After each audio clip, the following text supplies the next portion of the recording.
blowing glass here at Jamestown for almost 15 years.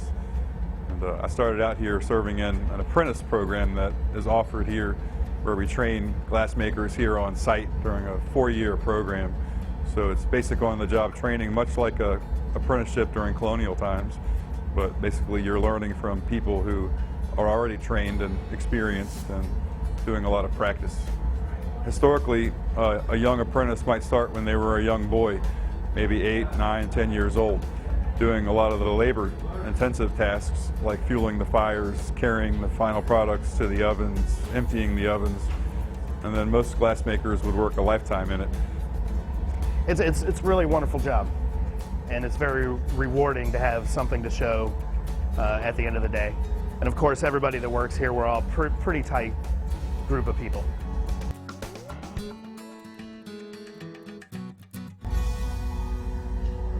Just gotten some molten glass out of the furnace. It's about 2,000 degrees.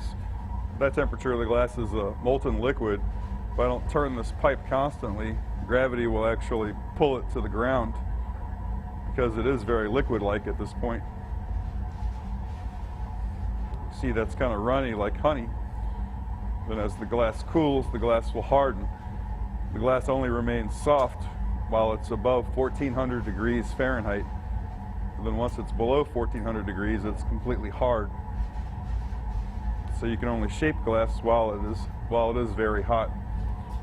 You can see the thinner areas have already lost a lot of their heat and are completely hardened. The thicker areas are still hotter and therefore soft. What do we do with our broken glass? Well, I'll tell you, we shovel it right back in the furnace at the end of the day. It melts down relatively quickly in about 20 minutes, and then we shovel in our raw ingredients right on top of it. We don't waste anything that wasn't acceptable from the previous day, we recycle. The glass at Jamestown is actually commonly known to be green, and that was a very common color for glass during that time period as a whole, not just for Jamestown. But most common glass, mainly glass used for bottles and utilitarian wares, was green because of the impurities in the sand. That was the cheapest, simplest glass to make. So if you were trying to make something as inexpensively as possible, you would make it green. We're really making the glass for the most wealthy people in Europe, England as well. In those days, if you were wealthy enough to have window panes in your house, when you moved, you took your windows with you. So glass was very, very expensive, and only the most wealthy people could even afford it. The earliest windows were probably small diamond-shaped panes.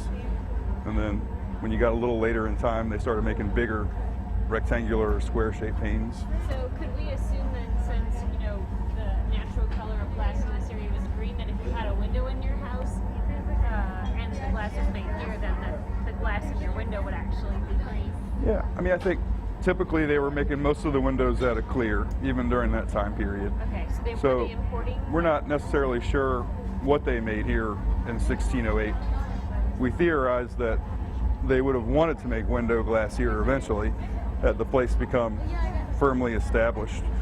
But probably in the early trial of glass they made, probably that consisted more of simplistic, smaller, utilitarian bottles and cups, just because the size of a window pane tends to be fairly large, so you need kind of larger equipment, larger glory holes and annealing ovens and tools. This building is a very unique structure. I believe it's modeled after a German glass house of the period.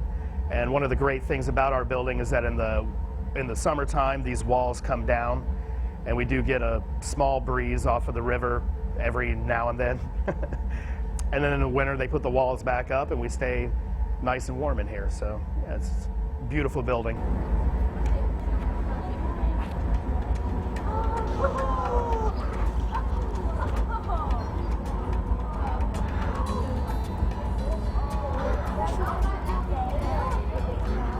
And you can see how fast this has gotten cool because of how thin it is. So the thick parts up here would still remain hot, but this thin part I can grab because it got so thin. So yeah, what I'll do now is I'll put this in our recycling bin, and we save up all of our scrap glass that we can later on put back into the furnace and remelt. We call that cullet, or scrap glass.